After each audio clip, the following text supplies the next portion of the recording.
Okay. So today is a very special day. Welcome to Channel 27. I'm Heidi, and we have Babaji with Exotic Astrology. And how I found him is he found one of my YouTubes apparently. I happened to like his name. I was really attracted to the exotic astrology part of it.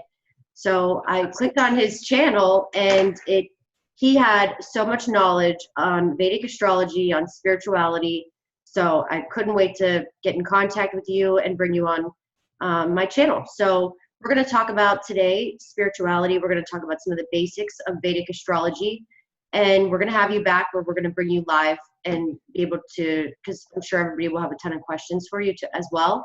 But and I'm also going to stick in your link. I hope everybody subscribes to his channel, please. Exotic Astrology. I'm going to stick it in the link below. I'm going to pin in the comments. And he also does readings. He's also an engineer, but he has been studying astrology for many, many years. Very spiritual person here we have. So I'm really excited to have you on the show. And whatever you want to talk about, go ahead. Thank you very much. This is the first time I am in front of so many people. What I want to share today is I have noted down the points which I want to share.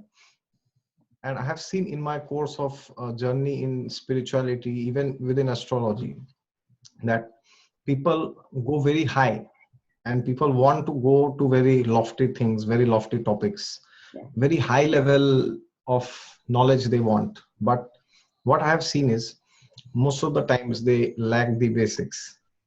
And it is very important in every area of life. Either you are an athlete, or you are an engineer, or you are a person, you are a chef, or even you are an astrologer, or even if you are a yogi, that you master the basics first. If you do not master the basics, then you will have difficulties in the long run, because basics are like the building blocks. So if you do not have the bricks, then how will you make machines? How will you make buildings? Right. So therefore, I will not follow any specific order, but whatever comes about basics, I will tell. So for example, if we take astrology, and I will jump from astrology to spirituality. So I hope it's not a problem. Go ahead. That's the best way to do it, because it's all mixed up anyway. Yeah. So for example, let me talk of certain basics. For example, how do we interpret the placement of a planet in a horoscope? For example, we all know what is the Lagna. Lagna is the first house. That is why it is known as the ascendant, the sign which is rising from the east. And Lagna is the point which connects us to this realm. Because all the planets are moving, but where are you in that? But you are the point where you are born. That means that is the Lagna, that is you. That is why it is your first house. So now, for example, let me take off the Lagna. Now, if you say Lagna Lord is placed in any house, how will you say it is good or is it bad? Or the question to be asked is, can we directly say, is it good only or is it bad only? Right. Or how do you define what is good and bad? That is another big topic of discussion. Then we have to see all the significations around by that house. Yes, I will explain it. For example, whenever you see the placement of the Lagna Lord, which means the ascendant Lord, the planet which is ruling your first house. So for example, we all know if you have Scorpio in the first house, then Mars is the Lagna Lord, because Mars has the body. So how do you interpret the placement of the Lagna Lord in a house? I will tell you. For example, take any ascendant. Let's take that one. It's with Mars in the first house. Yeah, I'm speaking if Mars sits in the 10th house. Suppose, let me talk about 10th. Okay, got it. 10th house. Now, first house has different components to it.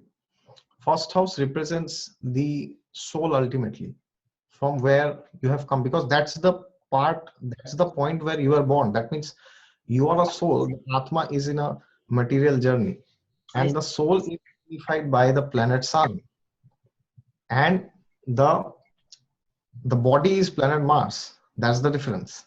Sun and Mars, that is how it is different. And also, the first house also is the Chitta. Chitta is the consciousness. Yes.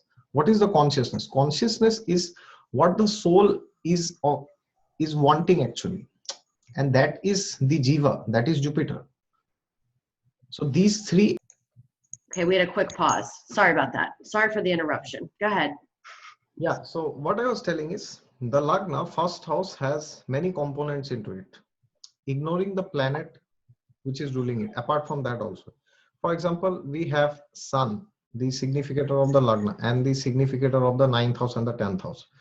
So Sun represents the soul who has come in the body to enjoy or to fulfill his or her desires, and Mars represents the body, and Jupiter represents the feeling which the soul is undergoing in this world, because that is the Jiva. Jiva ultimately is the consciousness, which is a living entity. So for example, if we have the placement of the Lagna Lord in the 10th house, then how will you interpret? We have to interpret the placement of the Lagna Lord in the 10th from all the three planets, which means if you take the 10th house in astrology, there is something called as Digbala, about which you all know, directional strength. The fiery planet Sun, Mars gets directional strength in the 10th house because that is the house of status, and they want to sit there in the midheaven, in the king's place. That's the house of the king. But at the same time, if you take the original sign of the zodiac belt, 10th sign, that's Capricorn, and that is a debilitation sign for Jupiter. If you understand what debilitation is, means the planet performs very poor there. Now, similarly, if you take the placement of Lagna Lord in the 10th house, these people are always known as go-getters. They say that these people can go and they can achieve anything, whatever they want. That is because whenever the Lagna Lord goes to the 10th house, from the three aspects of the Lagna, Sun, Mars, and Jupiter, first two are very well placed. That means all the fire will go to the 10th house. That is why these people are very good at achieving tasks. But at the same time, Jupiter is not very happy in Capricorn. And that is also true because whenever the Lagna Lord is placed in the 10th house, that means 10th house is the house of karma. So these people, they will give you statements like, I can do whatever I want. I will achieve whatever I want. Nobody can stop me. So what happens is, they will ignore the presence of Jupiter because Jupiter gets debilitated in the original sign of Capricorn. Now, what is Jupiter? Jupiter represents spirituality, presents the acknowledgement of a higher supreme authority like God. That they will ignore. That means whenever the Lagna Lord is going to the 10th house, they will not have the traits of Jupiter very prominently present, provided Jupiter is not sitting there. Jupiter is also sitting there, then, or if the Lord of the 9th house is sitting, then they will believe in themselves, but they will say that, okay, I will do my part, and then I will also leave the rest to God, because that is what Lord Krishna says in the Bhagavad Gita, which is the holy tradition from the Vedic scriptures of the Hindus, that what you can do, that is under your control, but what you get ultimately, that is not under your control. So that means whenever the Lagna Lord is going the 10th house, we can say that that is good, but good not for Jupiter. That means these people, what I have seen is, because Jupiter is not very happy there, so when the Lagna Lord goes there, these people do not like to hear suggestions from people. I'm not saying suggestions means from anybody, but even if it is from some astrologer, they will not want to hear the advice. For example, if I see charts where the Lagna Lord is in the 10th house, and if Jupiter is not aspecting the 10th house, or the 9th Lord is also not there, or the 9th Lord is also not aspecting, then what I have observed is, even if I give them suggestions, that even if they ask me questions, what should I do? Should I do this? Should I do that? But they will only end up doing what they want because they feel that they know everything. Now, why that happens? Why that happens? Because if you take the original 10th house, it is Capricorn. What is Capricorn? Capricorn is not only the debilitation sign for Jupiter, Right. it is also the exaltation of Mars. Yes? Yeah. So Mars gets exalted in Capricorn, which means the Mars represents that force inside you who wants to go and achieve things outside, because it is outside the fourth house. It is directly opposite, which means go in the outer world and achieve things. So then the person gets too much courage. And wherever Mars is situated, you will not find Jupiter there, because Mars likes to fight and Jupiter is peace everywhere. So wherever there is Mars, there cannot be Jupiter. And wherever there is Jupiter, there cannot be Mars. That is why it is suggested and in the scriptures that whenever you are going to start a war, if you are going to start a battle, the astrologers would take care from both the sides, if that was a very necessary war, that the war starts when Mars is either in the first, fourth, seventh, or 10th house, or Jupiter is not influencing the Lagna, the ascendant. Even if Mars is not there, not a problem. But Jupiter should not be linked with the Lagna. Because then what will happen?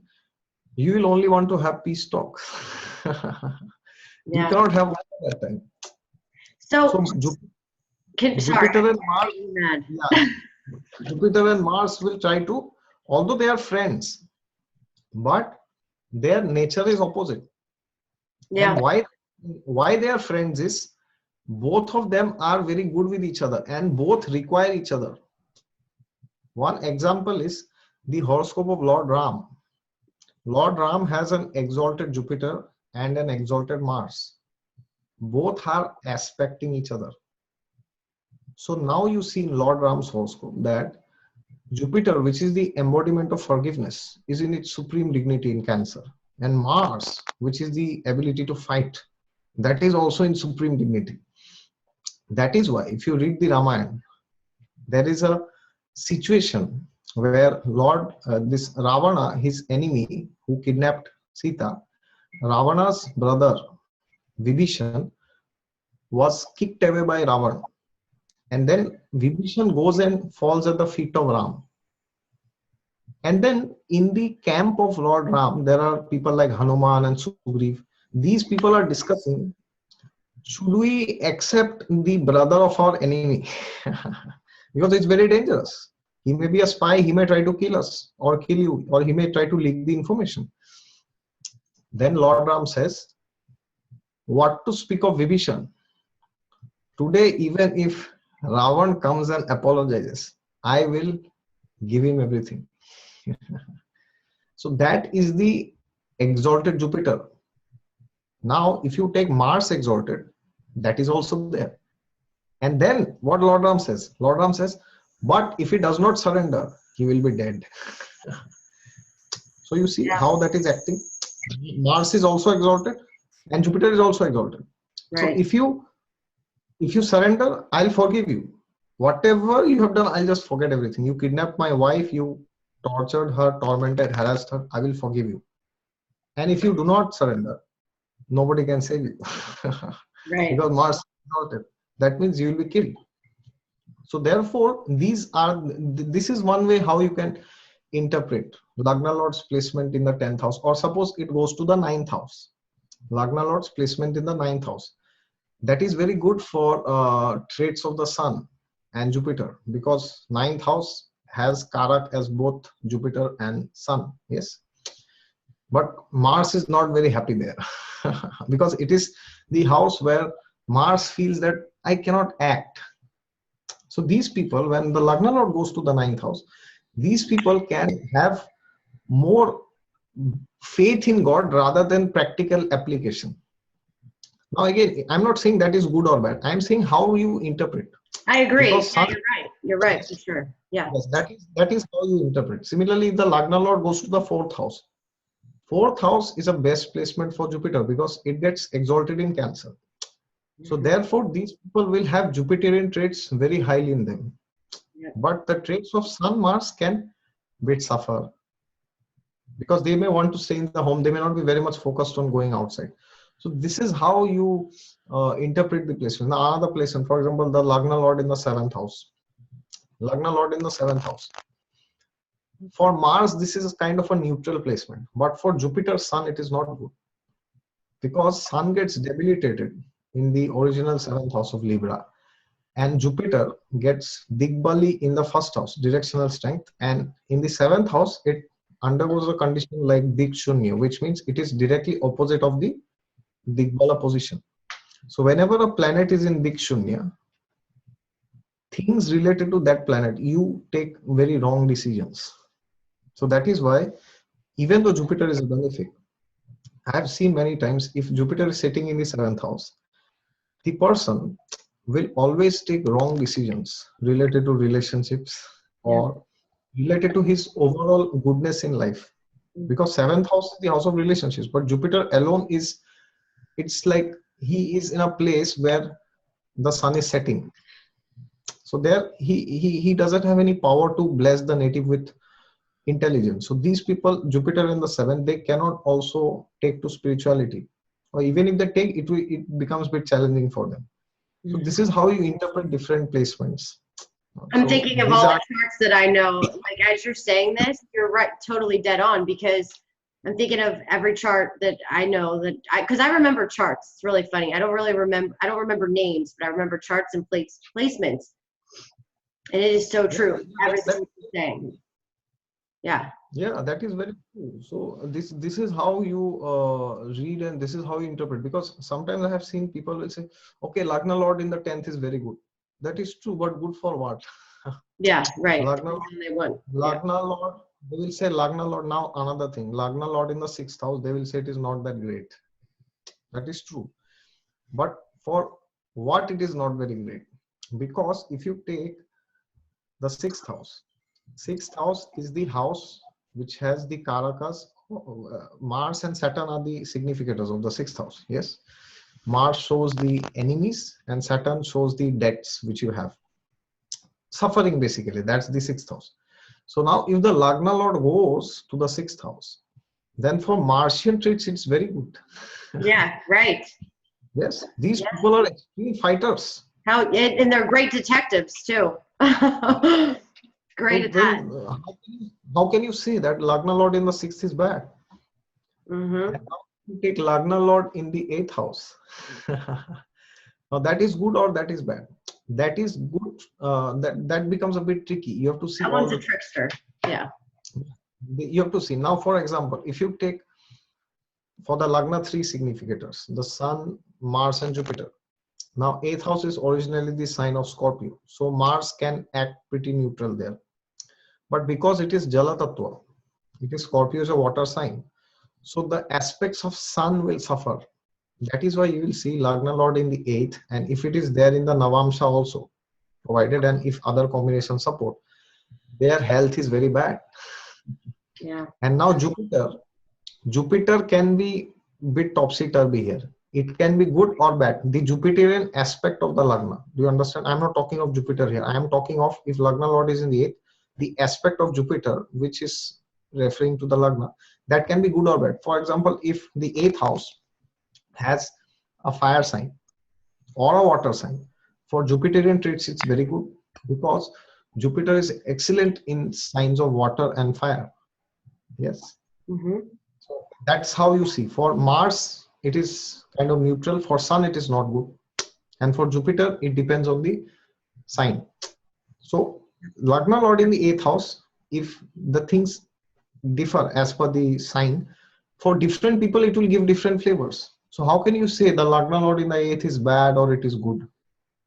So we have to understand what the Lagna Lord is carrying. The energy of the Lagna has these 3 components. Without that, it cannot happen. Because ultimately, the Sanskrit word for Jupiter is Dhi, D-H-I. Dhi refers to intelligence. And intelligence is not seen from the 5th house. People say that intelligence is seen from the 5th house. That is true. But ultimate intelligence is in the head. Because intelligence is in the head, that's in the 1st house.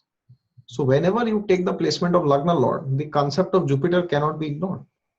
So that means wherever the Lagna Lord is going, his ability to gain wisdom, that will either be enhanced or that will suffer. For example, in the 10th house, that suffers. That is why these people, many of my friends I know, Lagna Lord in the 10th, they are atheists. Yeah. They say that, oh, we can do anything, whatever we want. What is the need of God? Yeah. Because, Sorry about that. We had another little intermission. Go ahead. So next topic is. yeah. So the next thing which I want to discuss is, I mean, we can discuss anything, but I just listed, for example, the positions where planets get directional strength, which is Digbala. Digbal is only in the Kendra houses, which means it is in the first, fourth, seventh, and 10th houses. It is not in any other house. Why is the Digbal only in Kendra? Why not in 5th house, 8th house, 12th house? Because Kendra is called as Vishnu Sthan, which means that is the Naisargik Shubhasthan, which means natural auspicious houses. Yes, and those 4 houses, they have the full power of the Dikpalas. Dikpalas are the 4 Dikpalas. They have the in charge for the directions. And the entire power of all the Dikpalas, the 4 Dikpalas, they are present in the north, east, west, south direction. For example, Kuber we have, then Yamraj, then Varuna is there. So they are the Dikpalas, and Indra is also Dikpal, these 4. So now, for example, what is the meaning when you say Jupiter, Mercury gets directional strength there? To understand this, first you have to understand difference between Jupiter and Mercury. Now people will say, okay, Jupiter, Mercury is same, but the only difference is Jupiter is spiritual, Mercury is materialistic. Well, is it true?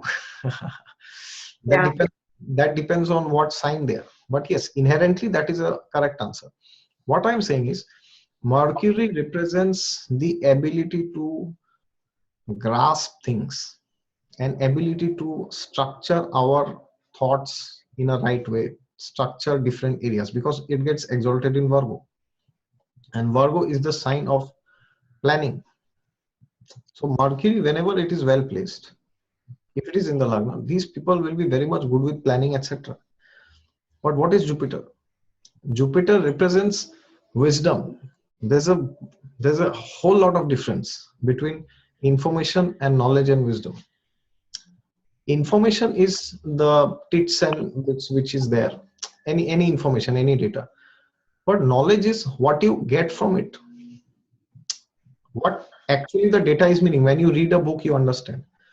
But wisdom means, how can this book help me? Right. My life. Yeah. That is the meaning of wisdom.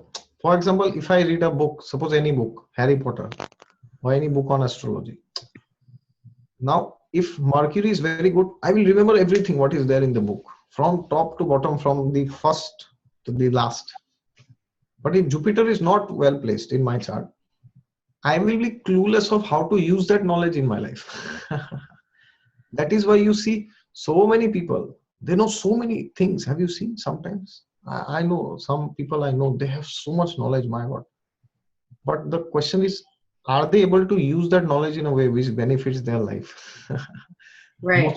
Most of the times the answer is no, because you can have knowledge of politics, of cinema, but the question is, will it help you in your life? And when should you stay out of it? When to leave it alone? When to just listen to it? That's a great point. It's seriously.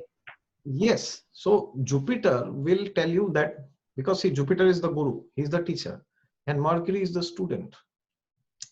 Therefore, in ancient India, there was this system of Gurukul, where the guru used to tell the student what to study and what not to study. Mm-hmm. There's no Gurukul system.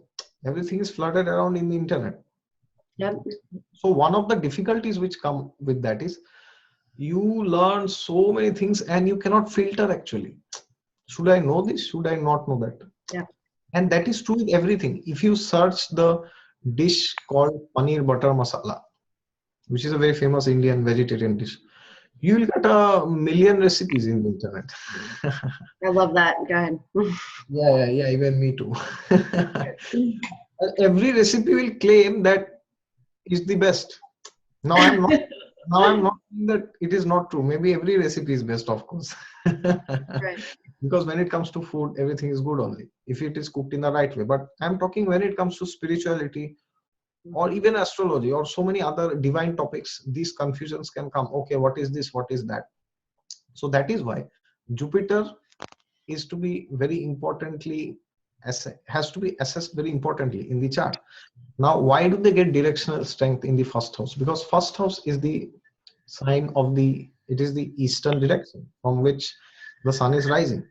So what happens is when the sun is rising, it is like knowledge and light is coming to you, because when the sun is rising, you're directly seeing it, right? So that means that is the place where knowledge and information can be grasped, Mercury. And then the second, Jupiter, you can have the wisdom very well. And what does Mercury signify here? Mercury in the first house signifies the person will always try to gain knowledge himself. He will put full effort in the information, in joining the tidbits, bits and pieces. But Jupiter's Digbal means that after you have done all the reconciliation, you should go to a guru and ask, am I right? Yeah. Yes, because not necessary that if you read 1,000 books, you will understand what the book wants to tell you. So Jupiter also gets directional strength there. And that is why the principle of effort and divinity is balanced here. That means we should put our full effort, because Mercury also gets directional strength. That means whenever we are trying to study, we should try to study it ourselves. Because ourselves means we are the Lagna. We should try our best. And at the same time, when it is over, we should go and approach a guru and ask, okay, is this right? Yeah. Because Jupiter also gets directional strength there. So this is how you study positions of Digbal. So that was my next topic. That's good. That's a really, I kind of look at it from patterns, but from all the charts that I've analyzed, and I've seen certain patterns, and I kind of just know. But when you want to actually teach it, because I'm the worst teacher, that couldn't have been any other. I just know how to do it. I just don't know how to teach it. But that was a really good explanation. Yeah. So now I want to tell something about yogas in astrology. For example, we have different yogas. Yogas basically means combinations, conjunctions.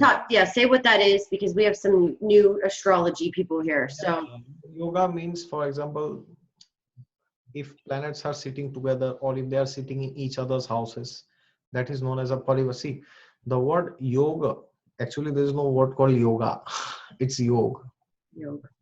Yoga is I don't know from where it has come. Actually, yoga means, if you go to mathematics, yoga means addition. 1 + 1 = 2. That is yoga. Yeah. And viyog means separation. 2 - 1 = 1. Now, yog means to add. But the question is, add what, with whom? That's the point. Why in the universe is that thing called yoga? Yoga or yoga, whatever you want to call it. It means you are adding God into your life. And it is not said yoga Bhagwan. It is not said like that. Or yoga God. It is just said yoga. So what does it mean? It simply means that wherever, however, you want to add anything in your life, God and spirituality has to be the first thing that has to be added. That is the meaning of the word yoga. Because it does not say this yoga, that yoga. It simply says yoga, which means addition, and that refers itself to God. So yoga is like how in a horoscope, yoga means to what degree God's presence is there in the chart. God means blessing or our ability to take to spirituality. And there are different yogas. For example, there is something called as Raj Yoga in astrology, when the Lord of the 1st, 4th, 7th or 10th is sitting in the 5th or 9th. That is one of the Raj Yogas. Or the Lords of the 5th and 9th is sitting either in the 1st, 4th, 7th, 10th. These are Raj Yogas, and there are different yogas like Saraswati Yoga, when Jupiter, Mercury, Venus is conjunct. There is Sangharsh Yoga, when Saturn, Mars is conjunct. So, can I ask you a question real quick? The Jupiter Venus Mercury one. Isn't that kind of contradictory because I've heard Jupiter and wait, say that Jupiter what and what is the one, the Saraswati yoga? Say that again. Jupiter, Mercury, Venus. If And all Venus. three are sitting, So then the Jupiter and Venus, aren't they not good together though usually? I've heard that they're not happy together. yeah, that's what is my point. I was going to come to that. Okay, sorry. sorry. Go ahead. Just because a yoga is getting formed, it does not mean it's divine. Yeah. Because that same yoga can be there in the chart of a great rishi, a great sage, a great father, a great priest. And it can also be there in the chart of somebody who is completely into mundane things. Yeah. But the yoga is there. What is differentiating is the house and the sign. Yeah. Because the strength of the yoga, because see, Mercury, Venus are Rajasic planets. Rajas means there's a lot of fire. Fire means desire to enjoy. They are the only two Rajasic planets. Jupiter is a Sattvic planet. So, if you want me to tell Saraswati Yoga is good or not, my answer will be very clear. It is only good if all three are in a sign which is favorable to Jupiter. For example, if this yoga is happening in the sign of Leo or Sagittarius, this is perhaps the best. Can't get better than this. Or even if it is not that, if it is forming in the 5th house or best in the 9th house, then it is the best thing to happen. Because then what happens? If it is a fire sign or it is even a water sign, because Jupiter is also strong there, then what happens? Jupiter will be the ruler of the 3 planets. I see. Then the other 3 has to listen to him. Then what will happen? Venus, which represents your relationships, marital life, your spouse. Like for example, one of my friend, he's a Christian. His name is John. This person has this yoga, and all 3 are conjunct in the sign of Leo. And that too, this is conjunct in the 9th house because he's a Sagittarius ascendant.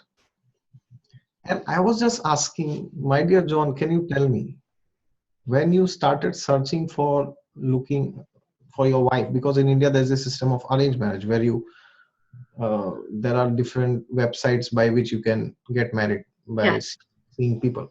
Mm-hmm. So I asked him, what traits did you look for?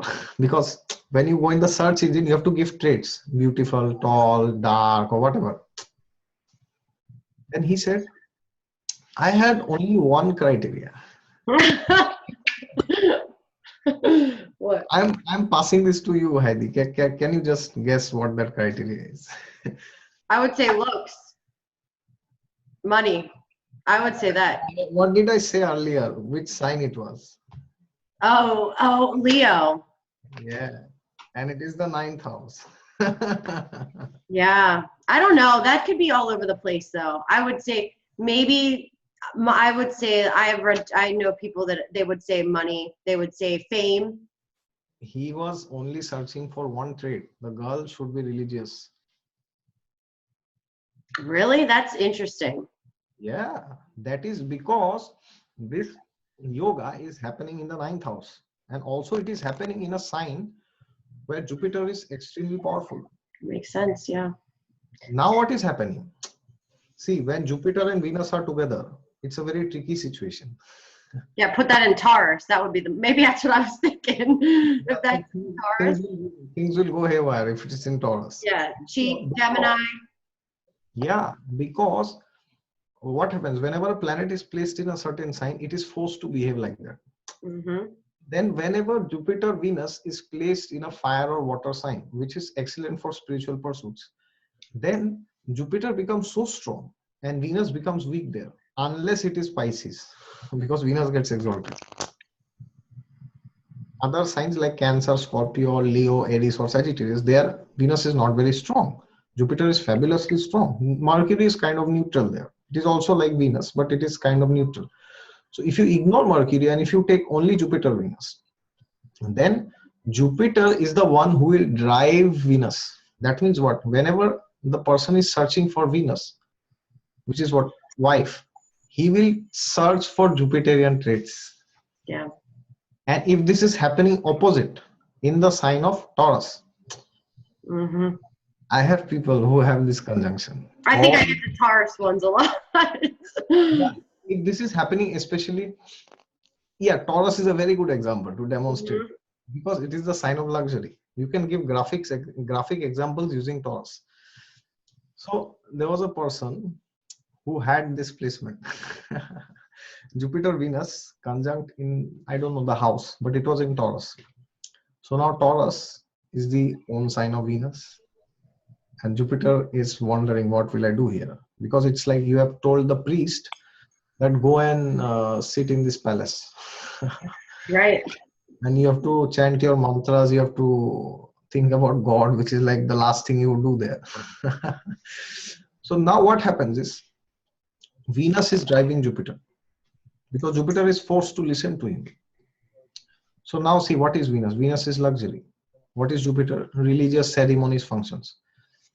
So there was this big festival in India, Kumbh Mela, which you say. So I just asked him, did you go to Kumbh Mela, which happens once in 12 years? And there are many festivals in India. In South India, there's a festival which happens once in 36 years. So I asked him, did you go there? He said, yes, I went, but I came back. And then I already knew the reason, but still I asked to confirm. I asked him, why did you come back? He said, oh, it was very difficult for me to survive there. So what happened was this person, what he was doing from the beginning, the moment he heard of Kumbh Mela, somehow somebody forced him that we are going, you also come. And he didn't want to go. But what happened was he started checking in the internet how to reach Kumbh Mela with flight, with the aeroplane. He was concerned, will I get a first class ticket in the airplane? Then he was concerned, will I get a 3-star hotel in the Kumbh Mela to stay? Yeah. Will I get a AC car to roam inside? Will I get the best food to eat there? So Mhm. now what is happening is Venus, which is luxury, is driving Jupiter. So whenever Jupiter is getting activated, which is religious ceremonies like Kumbh Mela, it is following the direction of Venus. So he's always searching luxury, hotel, food, car, all this within the Kumbh Mela also. Yeah. So this is how Jupiter, Venus are impacting each other. So as I said, there are different yogas. This Saraswati yoga is there, and so many other yogas are there. And which is the topmost of all the yogas which any individual can have? There are different yogas like Mahapurush Yoga, which is formed by Jupiter, Mercury, Venus, Saturn, and Mars when they are sitting in the Kendra or in exaltation. In the Kendra in own sign or Mul Trikona or exaltation. But according to Parashara, which is the topmost, the highest, the best of all yogas, it is that one yoga which surpasses all other yogas. No other yoga can be as powerful as this yoga is. Which is the yoga? It is known as Dharma Karma Adhipati Yoga. It is Dharma Karma Adhipati Yoga. Means Dharma is the 9th house of God, Karma is the 10th house. And yoga means, and Adhipati means Lord, and yoga is the combination. So that means whenever the 9th Lord and the 10th Lord are linked by any way, if they are conjunct in any house, or they are mutually aspecting each other, or they are sitting in each other's signs. Suppose 9th Lord is in the 10th and 10th Lord is in the 9th. Let me give you an example. If you are a Libra ascendant, then Moon and Mercury rules the 10th house and the 9th house simultaneously. Then if Moon Mercury are sitting together in any house, then this yoga is formed. Or if Moon Mercury are aspecting each other, or Moon is sitting in Virgo or Gemini and Mercury is sitting in Cancer, then also this yoga will be formed. That is known as the topmost of all yogas, because here what happens to the person is he performs a lot of spiritual activities, because 10th house is karma. Now the karma is getting linked with God. So it is said that these people God uses their hands to perform great deeds for the benefit of the universe. And they, Okay, last pause. Go ahead. So now we're going to talk about. yeah, so we are discussing about the Dharma Karma Adhipati Yoga. So when ninth Lord and 10th Lord are somehow linked, then this yoga is formed. And it is said in the scriptures, if you know about Mahabharata, which is the famous epic in the Vedic tradition, which deals with the Kurukshetra war of the Pandavas and Kauravas, where Lord Krishna was also present. There's this great personality called Yudhishthir Maharaj. Yudhishthir Maharaj is the eldest among the Pandavas. He's on the side of righteousness, supported by Lord Krishna himself. And it is said, Yudhishthir, he was known as Dharmaraj because he was a perfect follower of the scriptures. And Mahabharata says he had this yoga. Dharma Karma Adhipati Yoga was present. And that is why in the astrological community, even if this yoga is present, then they say he will be like Yudhishthir. That means he will be the perfect king. Because whenever he does karma, which is the 10th house, the 9th house of the scriptures will always be with him or her. It can be in a woman's chart also. That means it is said that God uses the hands of these people to perform great spiritual miracles in this world. And here something is very important. Generally, they will say that the Lagna is the most important house. Don't they say that? They will say that first house is most important, right? But why Parashara has not included the Lagna Lord here with the 9th house? Why has Parashara included the 10th house? Because first house can only indicate your inclinations, your desires. But ultimately, what happens to you in your spiritual path will be dependent on your karmas which you perform. That is why yoga is not formed when Lagna Lord and 9th Lord is combined. It is not formed. It is only formed when the 10th Lord is linked with the 9th Lord. Because then your karmas, your actions, your day-to-day work, because 10th house is the impact that you make in this world. 6th house is the house of your daily job, routine, monotonous things which you do. But 10th house is the impact, what impact you leave in this world. So when that is linked with the 9th house, then this yoga is considered to be Dharma Karma Adhipati Yoga. And now you may say that, oh, but we have seen many people who have this yoga. But they don't seem to be as if what is told in the scriptures. They don't seem to be like Yudhishthir. Yes, or sometimes they may seem to be the completely opposite. Well, there are conditions to this yoga. First of all, the 9th Lord and 10th Lord have to be, if they are conjunct, they have to be conjunct in a relatively good dignity. For example, they should not be conjunct in the 6th house, 8th house, or 12th house. This reduces the power of the yoga. Best is if this is in the Kendra or the Trikona. That is number one condition. What is the second condition? The second condition is, irrespective of wherever this yoga is happening, suppose a person has this yoga in their chart, you have to see how is Jupiter and Mercury in their chart. If Jupiter is placed in a earth sign or it is in a air sign, then this yoga is cancelled. Because Jupiter is not functioning properly. So what will happen is, even if this person tries to do, he may not get the right gurus. Or if Mercury is not very well placed, then he may not be able to explain things properly to people. So Jupiter, Mercury has to be very well placed in the chart for this yoga to perform, and the 9th and the 10th Lord should also be relatively well placed. That is why this is a very rare yoga. Yeah. Yes, because not many people will have all these things together. Yes, they may have the 9th and 10th Lord combined, but Jupiter, Mercury may not be well placed. And among Jupiter, Mercury, Jupiter's placement is more important than Mercury, because that will ultimately give the spiritual light.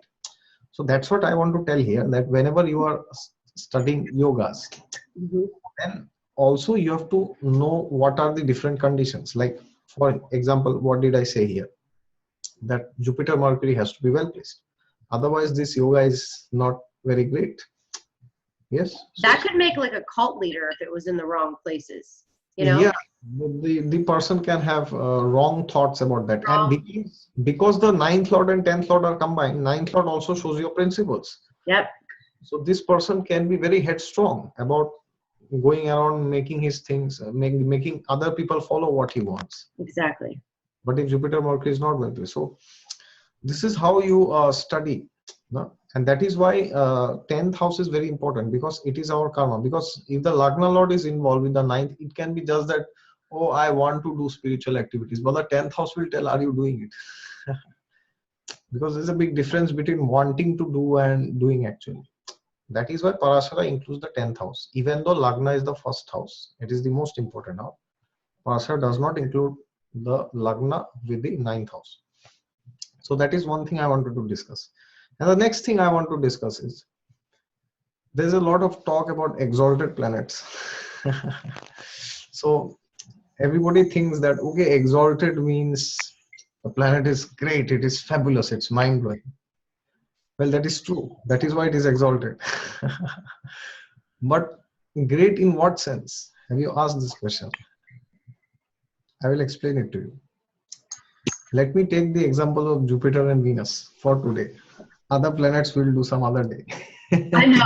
Let's just say I have a debilitated Venus, so I can't wait to hear what you say about the exalted Venus. Some other day. No. It's, you know what though, I do believe debilitated planets and exalted planets aren't what they're all cracked up to be. Once again, debilitated Venus is maybe just a little more practical than the regular, you know, the Venus in a different sign when it's in Virgo. Virgo's more like analytical, you're more of a pain in the ass in a relationship, and you're picky. Like that's really what it can be. Yeah.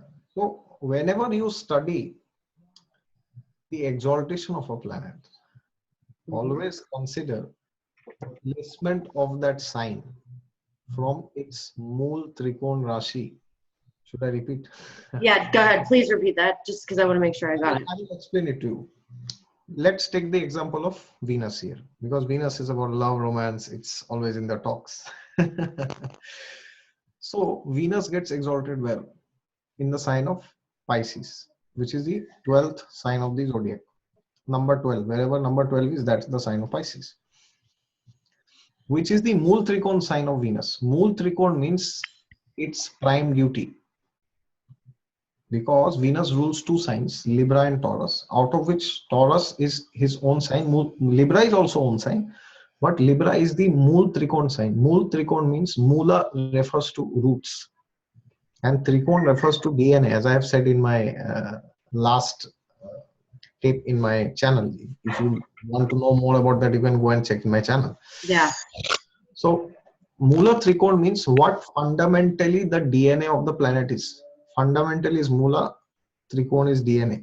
Because DNA, why? Because first house is you, fifth house is your child, ninth house is your father. They are connected through the DNA, right? If the DNA is not there, how come you're the child of your father? You're not, maybe. So, and Moola refers to the original component. So Moola Trikon means ultimately what the planet is about. So Venus has its Mool Trikon in Libra, which means the only agenda of Venus is to give you relationships. It has no other agenda. Taurus is their luxury, but that's the secondary agenda. That's not the prime agenda. Because why Libra is higher than Taurus? Because Taurus represents the luxury, food, comfort, delights. But imagine you are the only person sitting in your country and nobody is there with you. Can you imagine what level of pleasure will you get from that? You'll be like, man, I'm going crazy here. Nobody's there. I would be fine, but that's me. Oh God. Yeah. But in general, people will feel that I have all these things. I have money, I have luxury, the best dress, the best of ornaments, but I want somebody to enjoy that with. Yeah. Otherwise, what is the use of all this if you're the only person sitting there? Mm-hmm. That is why Venus says, okay, take Taurus, enjoy all this, but share it with others. Mhm. That is Libra. So Libra doesn't mean that Taurus is not there. It means Taurus and much more. Now, coming to exaltation.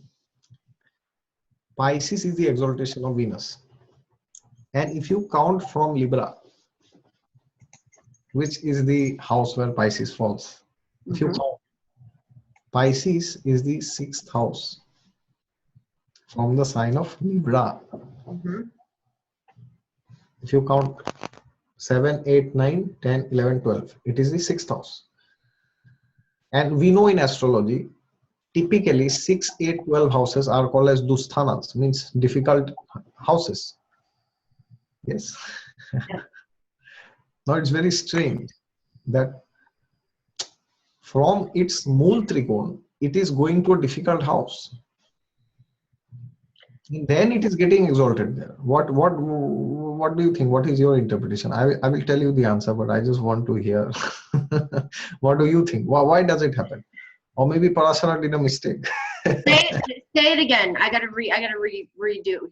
What I am saying, Mool Trikon is where the planet is actually. Okay. That is what the planet wants. Right. Yes. Yeah. So exaltation is coming in the 6th house from the Mool Trikon. Because Pisces is 6th from Libra. Right. So why in the universe is a planet going to a difficult house from his own house? Will you go to the house of your enemy? Sixth house is the house of your enemy. Why are you going from your home, which is your Mool Trikon, to the house of your enemy? And you are getting exalted there. Well, I guess that could be good. What? How? I mean, why in the will you go? Will you go to the house of your enemy, and will you be very happy there? Yeah, but maybe it could be your duties and tasks, and like it could be, it depends on the planet. Which planet are we talking about? Venus? Yeah, that's what I said. Venus Mool Trikon is Libra. From there, when it walks 6 houses, which is the house of enemy, of course, that's the house of Jupiter. But 6th house in general is the house of enemies. Yeah. Now, what is the meaning behind this? 6th house is originally also the house of celibacy. Mm-hmm. It means staying single or staying without the person or getting divorced. All these are typical meanings of the 6th house. Because who do you get divorced with? One who becomes your enemy, right? Yeah. You do not get divorced with a person you love. Only if the person is behaving like your enemy, then you say, I can't stay with you. Right. So what does an exalted Venus mean? Exalted Venus means that, now see, Venus gets exalted in Pisces, which is what? The sign of spirituality. Yes. That is the original 12th house of spirituality. Both Sagittarius and Pisces represent spirituality. I don't think it always works out, Venus and Pisces, to spirituality though. Like I've seen a lot I'm of speaking of the sign Pisces, not Venus in Pisces. Okay. I thought you said Venus and Pisces. Sign Pisces. Mm-hmm. Now, Parashara has given Pisces as the exaltation. That means what? Venus, which is your ability to feel happy in this world. Right. That feels highest level of contentment in the sign of Pisces. Mm-hmm. Which simply means that unless you try to look beyond the traits of Libra, you will never find happiness. Yeah. And that is what these scriptures tell us. Because Lord Krishna tells in the Bhagavad Gita, there's a famous shloka. Lord Krishna tells this world is a place of misery. Dukhalayam ashashvatam. Now, this is not pessimism. Lord Krishna tells that this world is a place of misery, and then he gives the solution also. He tells that if you worship God, if you worship me, you will come back to me. By that, the misery will not be there. So what does this mean? Venus, which is your, see, ultimately what Venus is, when you are with the opposite sex, what happens? You feel happy. To be very honest, right? You feel something which you don't feel with anybody. Yeah. That's what happened. Ideally, that is supposed to happen. Okay. Thanks. It may not happen, but that's what Venus is like. Ideally, that's supposed to happen because that's what Venus is, pleasure. So it also means that unless you leave the traits of Libra and you try to go towards Pisces, which is not in a good harmony, because 6th house is the house of enemies. Right. That if you are too much caught up in Libra, which is what? love, romance, sexuality, the gross aspects of Libra. Then Venus, which is your ability to feel happy, will not be in its full content. Like, yeah, I can see that.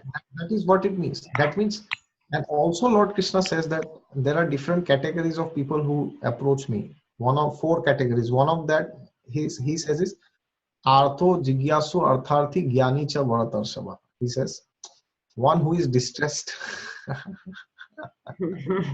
Yes. The house of distress. Yes. Its house is the house of distress. And it's very typical. The moment you undergo a breakup or a divorce, people are running to God and they're like, oh my God, what will happen now? I lost this person. Yeah. Now, does it mean that you have to have a divorce or you have to have a breakup or you have to stay single to take Venus into the exaltation sign? No, it doesn't mean that. It simply means if you are married, if you have a great relationship, fabulous, there's no problem. But you also have to include spiritual practices in your life. Without that, your Venus will be stuck in Libra and it will not find happiness there. Because this is not Mercury. Mercury is the only planet which gets exalted in its own house. Yeah. Yes. Yeah. Have you thought why that is? Because Mercury represents money. And you never want to give away money. Mm-hmm. That is why they say, if you if you want that everybody remembers you for the rest of eternity, just do one thing: take money and never give them back. They'll never forget you. You'll become immortal. So these are the different meanings. Another meaning is of Jupiter, exalted. My God, Jupiter in Cancer. Very religious people have Jupiter in Cancer. What? I think very religious people tend to have Jupiter in Cancer from America. Yeah, but what is the meaning of Jupiter in Cancer? Again, like Venus, if you see, you take the Mool Trikon of Jupiter, which is the Mool Trikon, Sagittarius. You count where Cancer is from Sagittarius. If you take Sagittarius as the first house, Cancer goes to the freaking 8th house. I mean, the Lagna Lord is going into the 8th house in exaltation. If you study that way, that means you are going to a house of transformation. And then you are getting exalted there. So that means unless in our spiritual practices, we experience transformation, we will not go towards God. It is not possible.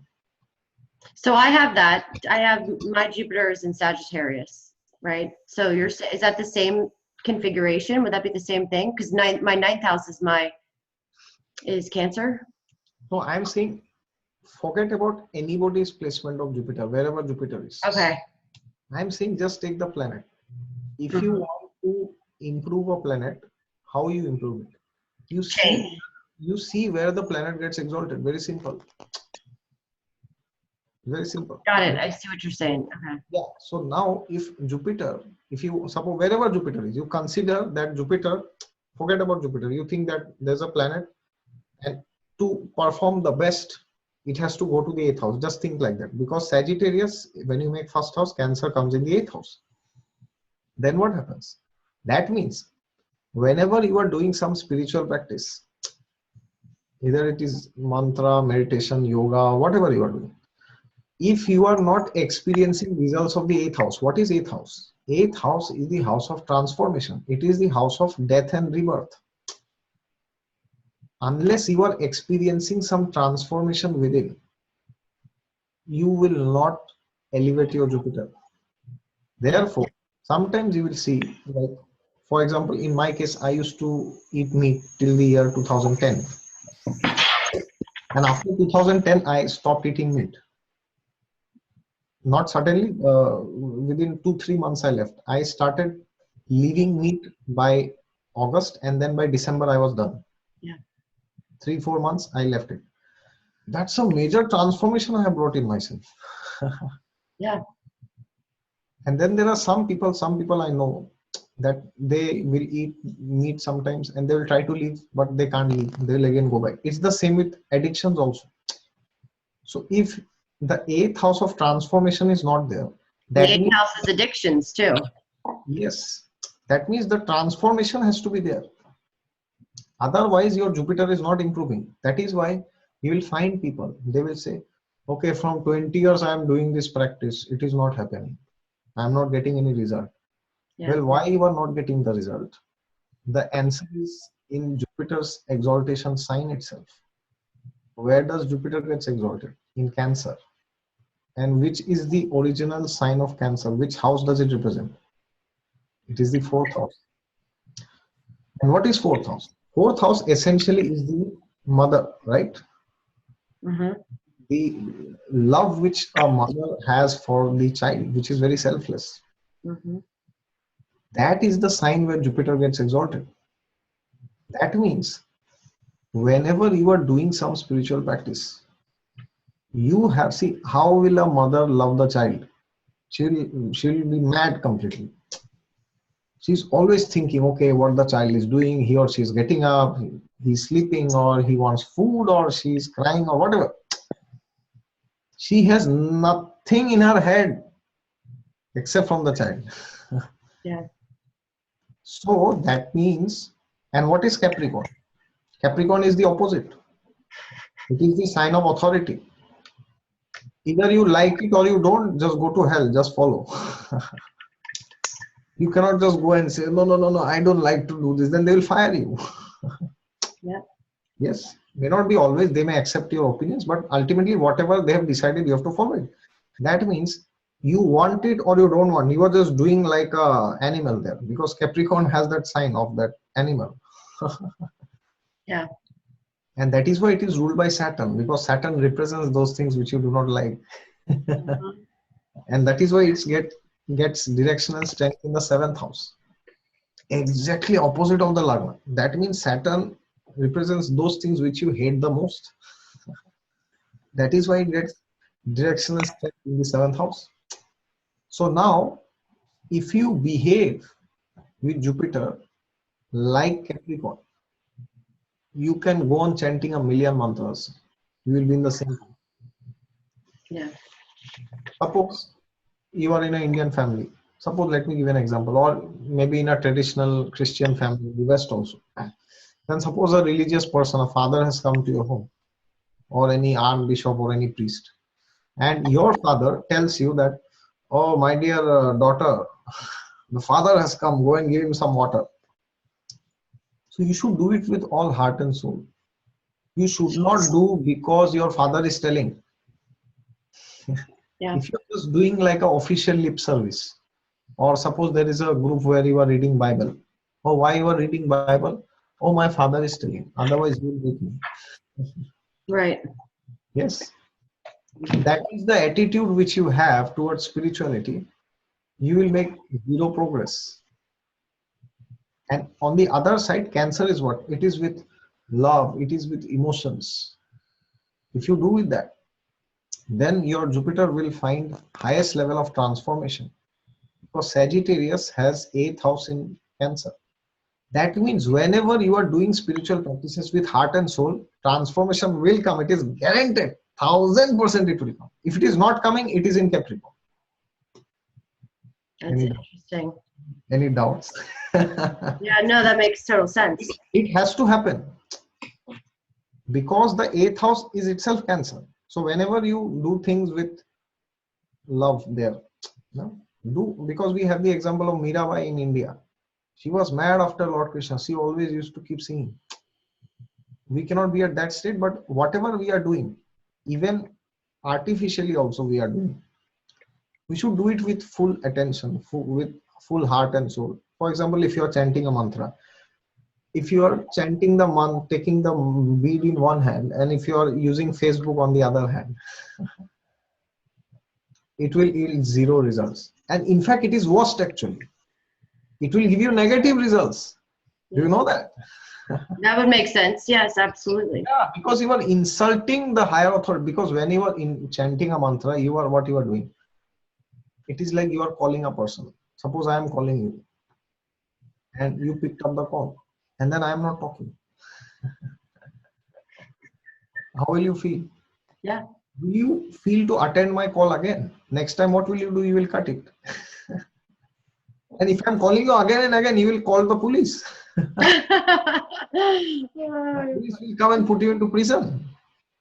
That's what the universe and the authorities will do if they see that you are just wreaking havoc here. Yeah. Imagine you are sending a mail to a person. Please come to my house. Please come to my house. When you are chanting mantra, it's like you are invoking that deity, God. Yeah. Suppose you are chanting Om Namah Shivaya.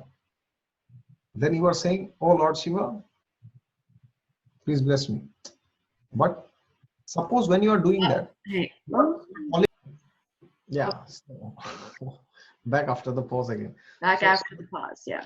yeah, what I was saying was about Lord Shiva, that suppose any mantra, suppose you are chanting Om Namah Shivaya, then it means what? You are offering your respects to Lord Shiva. Because Namah and then Shivaya. That means what? You are invoking Lord Shiva's presence in your room, in your place, in your heart. And then suppose you are doing it as an official lip service, the way you work in your workplace. Yeah. You probably don't like that place very much, but still you do it. So if you are behaving like that, for example, how do you behave like? See, when a mother is with a child, she will probably not be checking Facebook. Probably. She will give her full attention to the child. I still remember whenever I go home and I'm eating, then my mother always keeps staring at me for no reason. I asked her, why are you staring at me? But she's like, no, I just want to keep seeing it. That's the difference though, but it's different between different cultures, I must say. Like, Yeah. that's totally, because I would read somebody's chart in India totally differently than I would read somebody's chart in the United States. Yeah. So when you are chanting a mantra or you are doing any spiritual practice, suppose you are a Christian, you are reading the Bible, suppose I am saying, or you are reading any astrology book or anything, then you have to do it with all heart and soul. At least you have to give your 100%. Otherwise, you are just doing it as an official service. Then what will happen? Lord Shiva's mantra you are chanting, and then Lord Shiva appears in front of you, and then you are like least interested. You are checking your mobile. Yeah, actually, it's like that. Actually, in reality. So that's why it is very important that we do it with all heart and soul. Then the eighth house gets active. And that is why if you read the success stories of any spiritual person, whichever religion he or she is, you will see they have undergone massive transformation. Yes. Without transformation, you cannot advance spiritually. It's true. And transformation means you have become a completely new person. If you are going back to your old habits, it's not a transformation. It is, but not a very strong. Yeah. So that you will still be hovering around there. And you find a reference to this exalted Jupiter in the Bhagavad Gita, where Lord Krishna says this very famous shloka.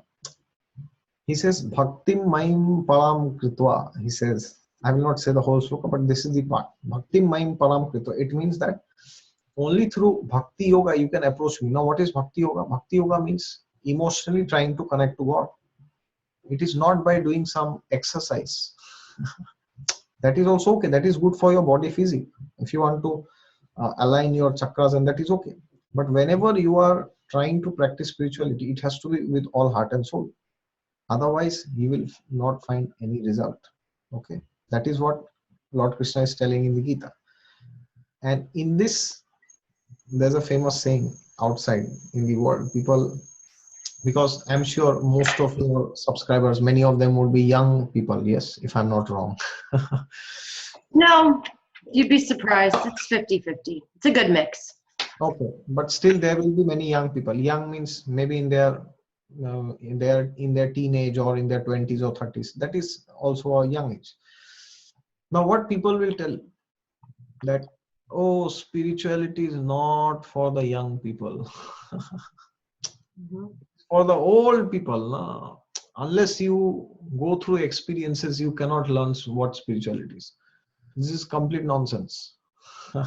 Yeah. I'll give you examples to illustrate. in the Srimad Bhagavatam, which is one of the most prominent literatures in the Vedic scriptures, in the 7th canto of Srimad Bhagavatam, there is the story of the great Prahlad Maharaj. So Prahlad Maharaj, his father was a demon. Hiranyakashipu was his father. And then Prahlad, although he was the son of a demon, but he was a great worshipper of Lord Vishnu. And Hiranyakashipu could not tolerate this. And Hiranyakashipu, being his own father, tried to kill his son, Prahlad. He tried everything. My God. Hiranyakashipu, Prahlad was 5 years old that time. 5 years. Such a baby boy. Hiranyakashipu, what all he did not try. First, he took Prahlad and he threw him from the top to a pit of snakes. Cobra snakes, deadliest of the deadliest of all cobras. But the cobras were not hitting him. That is there in the Bhagavatam. Then what Hiranyakashipu did? He took Prahlad and he threw him to a big pot of hot boiling oil. Oil was boiling, bubbling. Nothing happened to him. And then what he did? He invited his own sister, whose name was Holika, after whom the Indian festival Holi is celebrated. And Holika had a boon from Lord Brahma. She had a benediction that how much ever fire comes out, it will never consume her. So then he told, my dear sister, go and tell Prahlad that you play in my lap. We will play car. What happened? After that, you start fire in your body because you will not get burnt. Yes, then Prahlad will be burnt. And then what happened? She invited Prahlad. My dear Prahlad, please come. And Prahlad is a very innocent boy, 5-year-old. He said yes. And then she took him to her lap, and because she was also a demoness, she could also ignite fire in her body. She started igniting fire. She had these powers. And the fire is increasing, it's increasing. My God. But nothing is happening to Prahlad. Prahlad is the way he is. And then what happens? When Lord Brahma gave her this boon, Lord Brahma gave a condition. Whenever you misuse this power, this same boon will destroy you. And then what happened? This Holika, she herself got burnt. And then ultimately one day, Hiranyakashipu called Prahlad and he said, okay, you are telling me God exists. Show me where he is. And Prahlad said, come on, you don't see him? I am seeing him everywhere. He's here, he's there, he's here, he's there. And then Hiranyakashipu is like, man, I don't see him anywhere. Then Hiranyakashipu asked him, is he there in that pillar? There was a pillar in his palace. He said, is he there in that pillar? If he is there, I will go and kill him today. And then Prahlad said, yes, he is there in every pillar. And Hiranyakashipu takes his mace, which is known as Gada in Sanskrit, that big weapon. He goes and hits that pillar. And he what? And then what? Go back to 2 words because you broke up a little bit. Yeah, so what after he hits the pillar. Yeah. So Hiranyakashipu wanted to prove that there is no God, means there is no higher authority, no supreme being. Then what he did, he took the mace and he hit the pillar very hard. And the sound was so tumultuous that it appeared as if the universe will crack. And then the pillar opened, and that was a sight to behold, which nobody imagined what they saw. They saw that as soon as the pillar broke apart, a personality appeared from there, divine personality. And this personality was a very peculiar person. Mhm. His name was Narasimha, one of the incarnations of Vishnu. Nara means human, Simha means animal. Sorry, lion. So his top part was of a lion, and his the below part was of a human. So he was neither a man or neither he was an animal. He was both actually. Mhm. Because Hiranyakashyap had many boons that I will not be killed by an animal or a man. I will not be killed inside or outside. So many boons he had from Brahma. And then this incarnation of Vishnu, Narsingadev, he took this demon, Hiranyakashyap.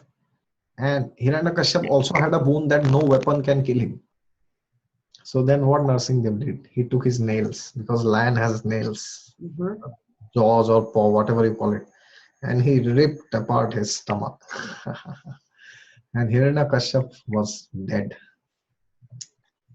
And this is the greatness of Prahlad. That is why in Bhagavatam there is a list of 12 great personalities, out of which these 12 personalities are known as Mahajans.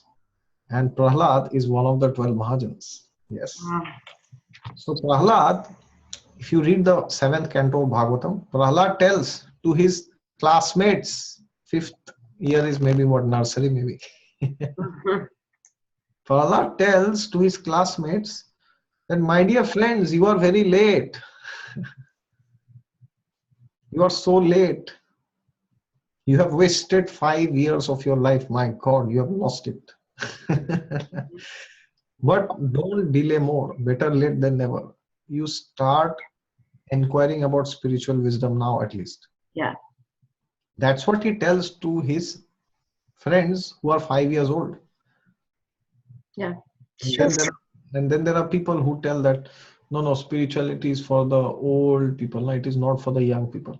See, imagine, this is the last thing I will tell. Imagine you meet a person in the street and he tells you, suppose you ask the person, my dear sir, can I meet you for 5 minutes? Any random person. And then the person tells you, yeah, you can meet me, but I will meet everybody. I will meet my wife, my son, my daughter, my mother, my father. At the end, if I have some time left, then maybe I will think of meeting you. Mhm. Then how will you feel if you hear like that? You don't want my answer. But the normal person would be a little, you know, Yeah. irritated. So you would feel that this person is putting me as the last option. Yeah. Yes. And nobody likes to be treated like that. Yeah. So whenever in the youth, in the teenage, this example my guru often quotes. Why he quotes this example? Because this is a very graphic and a very vibrant example to illustrate this concept. When I tell this, you will understand immediately. Suppose it is Valentine's Day, and there's a boy who is 15-year-old, and he has fallen in love with a girl who is also maybe 15 years. And he's in that teenage, that fantasy, love and romance. So now what he will do? Suppose tomorrow is Valentine's Day and he wants to give a rose to his girlfriend, or he wants to propose to her.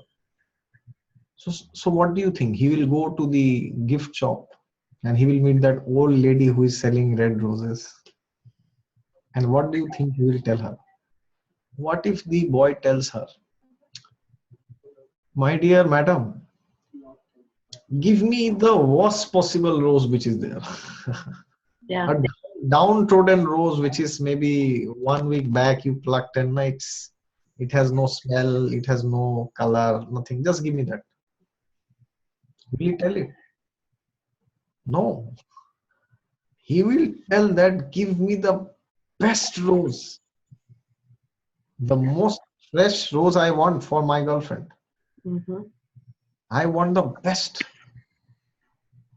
So whenever you are offering something to God, what is the quality of the rose? Is it like the old rose or is it like the fresh rose? That's a good point. Yeah. Yes. Hmm.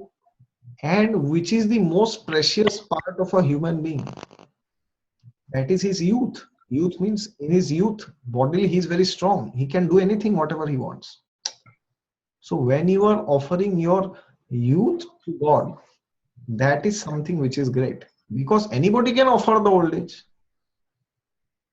Because in old age, you don't have to do much to offer.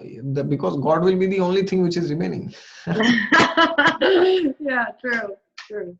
Now, suppose you call a person and you at the end, even if suppose you don't have anybody to talk to, and then a person comes to you and says, sir, can I talk to you? And you talk with him the whole day. It's not a big deal Yeah. because you don't have anybody to talk to. And in the old age, your teeth are falling. You can't see. You're fired from your job, which means you are retired. Hmm. Maybe your husband or wife, they have died or they have divorced or they have left you, whatever. And your children have left you. Your friends have died or your brother has died. So in that pathetic state, you are going and telling to God, okay, God, now I have these things to give you, now my wrinkles, no? Yeah. my pancreas, which is not secreting insulin anymore. Mhm. And I have my heart, which can stop anytime. Okay, these are the things I'm offering to you. Imagine how God will feel. Now, that doesn't mean you cannot offer that. It simply means that if somebody is in his young age, in his youth, that is the best thing he can offer. Because that is the time when you have so many options, right? You can go behind materialistic things, or you can go behind God. And that's why I always say, and that's a great point, seriously, because I think sometimes the best thing to do is to get your kids an astrology reading when they are in that age, that 14, 15 age where they're making those crucial decisions. Because I wish I would have had a Vedic astrology reading when I was that age. I would have made a lot better decisions, you know? Yeah, because see, another last point from astrology I will say here is there is a age for every planet. It is called as activation age. So Venus gets activated at the age of 25. Now, what is Venus? Venus simply means your conception of what gives you happiness. Should I repeat? Venus means your conception of what will make you happy in this world. That is Venus. It can be anything. Killing somebody, murdering somebody, Yeah. or loving somebody, or it can be becoming spiritual. So, till the time of 25, till the age of 25, you have time to program your Venus. Now, does it mean that after 25 you cannot program it? No, it doesn't mean that. It means it becomes a bit difficult. But if somebody is not 25 yet, even if he's 23, 24, if those 2 years, if he does a lot of spiritual practices, and by that he gains a lot of satisfaction inside, then that when the Venus gets activated, those things will be inside. Yeah. If somebody is 35, no problem. Or if somebody is 45, they can start that time. But the lesser you are in age, the better is your potential to take up spirituality. That is what I have said. Yeah. And that is what Prahlad Maharaj has said. And he is one of the 12 Mahajans. Yeah. So that is all I have to say here for today. Well, And that's great. Seriously, and next time you come on, we're going to talk about more spiritual stuff because I want you to talk about the whole how Hinduism came about, who the creator. So that's going to be a great show and a great topic. So thank you so much. Make sure you subscribe to his channel. I'm going to stick it underneath in the comments. It is Exotic Astrology, and I'll pin it in the comments. So thank you so much for coming on here, and thanks for inviting me. oh, anytime. So hopefully you can come on next time. We'll go live so people can ask questions if you're ready for that one. Okay. All right. Thank you so much. Bhagavatam and Mahabharata and Ramayana and astrology also. So many things are coming up. Yes. All right. Thank you. Bye bye.